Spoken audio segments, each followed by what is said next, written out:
continue avec un habitué de Vivement Poésie, Sylvain qui est un Québécois qui vit entre le Québec et un pays d'Amérique latine. Là, il est revenu, il repart de l'autre côté de Tadoussac demain matin.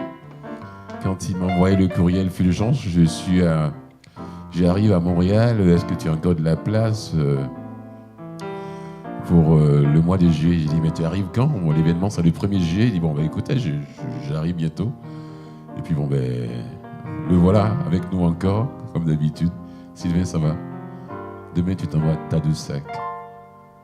On accueille chaleureusement Sylvain Girard, mesdames et messieurs. Alors, bonsoir. Le pays en question, effectivement, c'est le Nicaragua et c'était pas nécessaire de reproduire la chaleur. Là. Je suis pas venu au Québec pour que vous reproduisiez la même chaleur, ça va aller. Mais je suis bien content quand même d'être de retour au Québec. Montréal est une très belle ville. Et ça va vite et que vous allez vite. Alors, je me suis dit, pendant que je suis à Montréal, je me promène de Tadoussac et peut-être que certaines personnes savent que le Nicaragua, ces temps-ci, ça va pas très bien, disons. Alors, je suis au Québec, je ne sais pas pour combien de temps, mais je vais essayer d'en profiter de l'été et peut-être même d'un prochain hiver. Ça sera une autre histoire. Parlant d'histoire, je me suis dit que j'aimais essayer des choses, Fulgence le sait. Alors, au lieu de faire de la poésie, ce soir, j'ai envie de vous conter 2 petites histoires. C'est pas parce qu'on est des adultes qu'on n'a pas le droit de se faire raconter des histoires, je crois. Alors, assis-toi un instant. Je vais te raconter une petite histoire.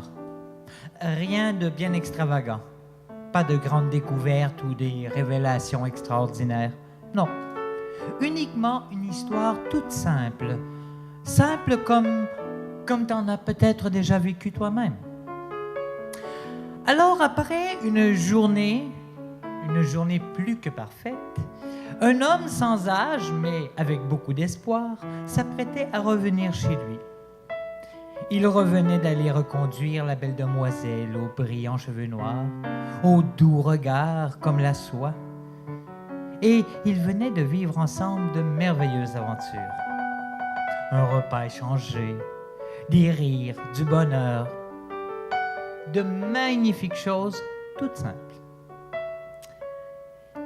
Et ce soir-là, ils ont même osé l'aventure de l'amour.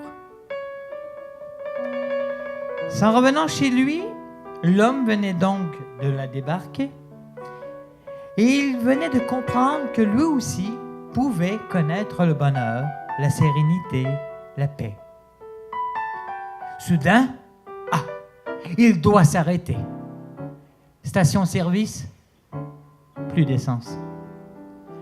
Alors notre homme, sans âge, plein d'espoir et une carte de crédit, décide de faire le plein.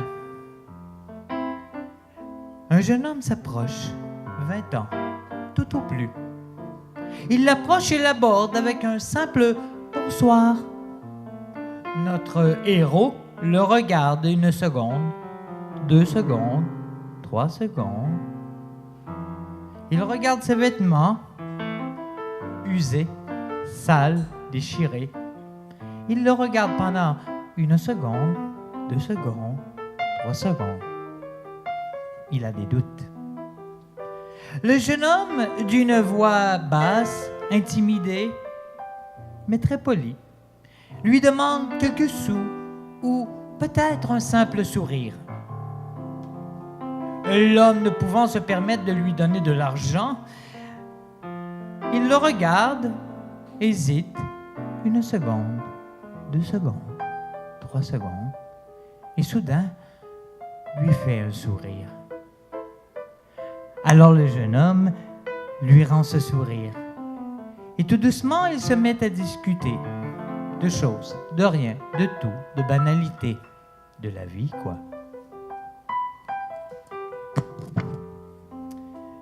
Vers les 22h27, peut-être 29, pas plus de 30, je vous le jure. L'homme dit à son ami « « Tu sais, je n'ai pas grand-chose à t'offrir.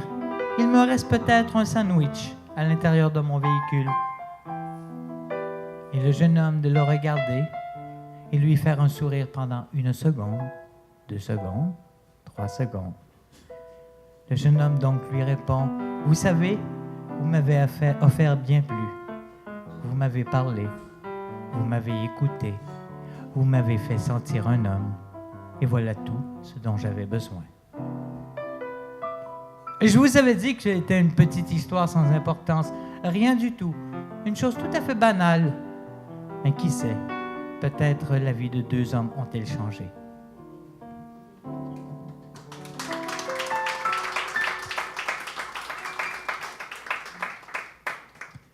Pour la deuxième histoire, je vais vous apporter chez moi, dans mon autre chez moi. Mon cœur est séparé en 2.